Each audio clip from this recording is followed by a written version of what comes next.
What's up, guys? Barry Gaming here, back with some more Idle Heroes, and today we're going to be talking about something that honestly we get a ton of questions on, and it's Barry, is it worth going for a Gilded Purple Fan, especially going for like an upgraded Splendid one? So we're going to talk about that artifact today because, well, it's mainly a PvP artifact, but the more heroes that are coming out, the better value we're seeing of this artifact as well. So it's just it's going up in value, but I don't think it is for the average player just yet. And I don't want people making mistakes seeing us in these videos, especially PvP videos, praising the Gilded Purple Fan, be like, this is the best PvP artifact right now. And then you build it instead of building like a melodic strings or a golden crown or something like that that's going to be more useful on your account. So hopefully you guys enjoy this one. We're going to highlight this artifact here today. Make sure you guys take 1 second, hit that subscribe button. Let's get going.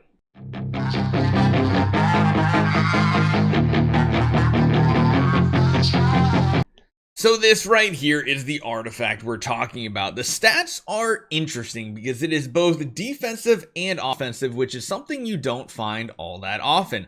You are getting 25% HP, which is a nice boost right there, but you're getting 15% all damage dealt. Now you can compare that to something like upgraded melodic strings, where you're getting all damage dealt from the Ormus version of the artifact. This one just bone stock, even if it is not talking about this. I think actually I can go over here and I can show you real quick. We have probably one in the bag, or probably a few of them in the bag that we don't even have upgraded. If my eyes can see them. Yeah, you see here, even at like the base form, you're getting HP, all damage dealt, and crit damage reduction. So it's interesting because it's got defensive mechanics in it and it's got offensive mechanics in it, which is pretty solid, especially if it's a hero that you don't need in round 1 active like a Mockman. You also are getting 50% crit damage reduction. That's amazing, especially if you're not using like a Fairy Queen Vest in your lineup to make it so that you can't even be crit. This lowers the damage that's incoming, which is pretty good. And then, of course, the Ormus artifact Splendid version of it is absolutely amazing. At the beginning of each battle or each round, if self shield strength is 0 or lower, you gain 30% of max, or lower than 30% max HP, restores your shield strength up to 30% of your max HP. If self already has a shield, you will then reduce all damage received by 50%. Now, when you're kind of comparing that to like a crown, the crown is better in the early rounds because you're getting 75% damage reduction, but every single round you're losing 10% of that. So after round 5, you're down to just simply 25%, whereas with the Gilded Purple Fan, you're basically having that 50% so long as you have a shield. Now, why is this becoming more and more valuable as time goes on? Well, especially when it comes to PvP, we have this new hero, Hyperspace Hunter Ilamok, which has a second passive called Splendid Block.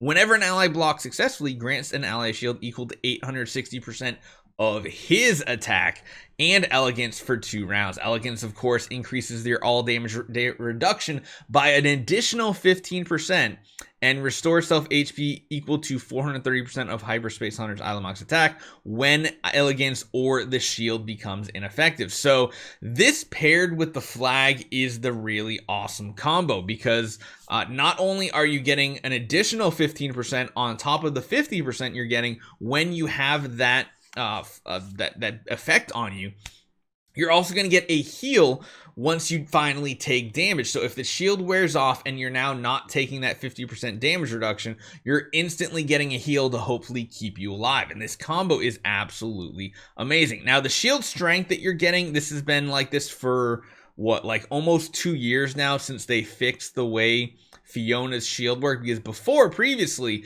shields never had a cap on your HP, had a cap on the attack of the caster. So it used to be Fiona would put a shield on like a 5-star hero and they'd put a magic stone sword on, and then they could never die unless they got hit more than like 8 times in a round, which was just insane. And that's the way Delacium Fiona style cheeses became a thing, of clearing Vortex all the way through. I think it was even Dominator. Maybe it was before that. Maybe it was Vanquisher. It was probably Vanquisher at the time that you could get through Defier easily. Now this is affected by your HP. So if you're throwing it on, for example, what you're going to see us probably doing a lot this week is someone like a Xiahou that only has this much HP, 58 million HP. That's the maximum that shield will be allowable. But if it's going on someone like Doom Terminator Vulcan, they can literally have a shield of 830 million. So you're doubling your HP pool. The more HP you do have, the more shielding you can get, which is why this is so crazy. And then when you take that and you pair it with this artifact right here, things just get absolutely bonkers, because you're getting crit damage reduction, you're getting a shield that then means you're also taking 50% less damage to that shield, you're getting more HP, which just means your shield is bigger, because the more HP you have, the bigger the shield, and then you do have some offensive capabilities with some all damage dealt.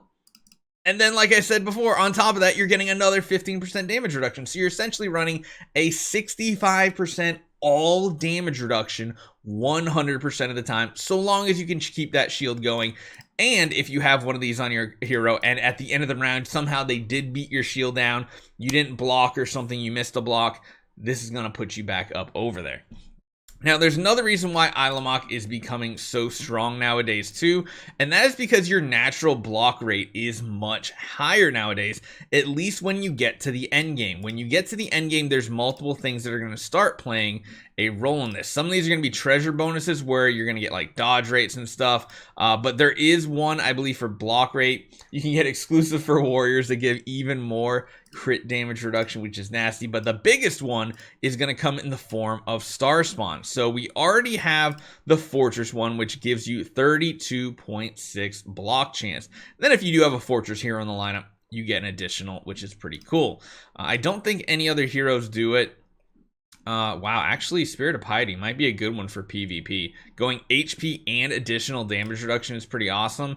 And the one that's really big, that we haven't really highlighted much, where are you hiding, Starspawn? There you are. This guy right here is the second one that's going to give you another big chunk of block. And what is more important is warriors are like the meta right now. Even Xiahou, the panda, is a super crazy warrior. And warriors get a 30% additional bonus to this. So you're getting more block, you're getting more armor, more fixed HP. And because we are using warriors as well, you also are getting additional crit damage reduction, meaning warriors take like next to no crit damage bonuses when they are crit, which is just absolutely insane. That brings us to the last piece of the PvP puzzle, that is 2 or more Xiahou. So the reason why this hero is so good is innately they already have 50% block. So you can see he's already sitting at a cool 141% block. You don't even need that stone there. It's just complete overkill. Crazy high block. But what is very important is this last passive, Impeccable Strike. When allies block a total of 6 times, Xiahou increases all allies attack by 20% and armor by 20% for 3 rounds, while the bonuses of attack and armor get doubled for himself. So he's getting a ton of extra armor. Literally every 6 blocks, you're getting an additional 40% armor, which, in case you guys didn't know, armor is just literally just like all damage reduction. That's how armor works in this game. And so you're also providing additional stat boosts of attack to your main target, like your Mockman, I mean, honestly, I kind of just want to run a full warrior team. Run like Lord of Fear Aspen, Isla Mockman, maybe not Mockman, Vulcan, and then like 2 to 3 of these Xiahous to see how this actually works out.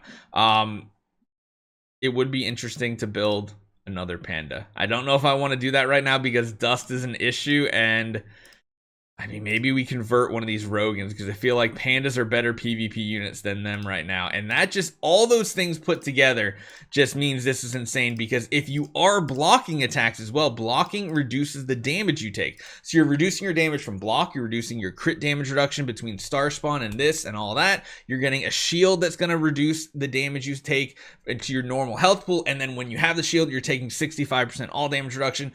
All the meanwhile, you're getting tons of attack and tons of armor.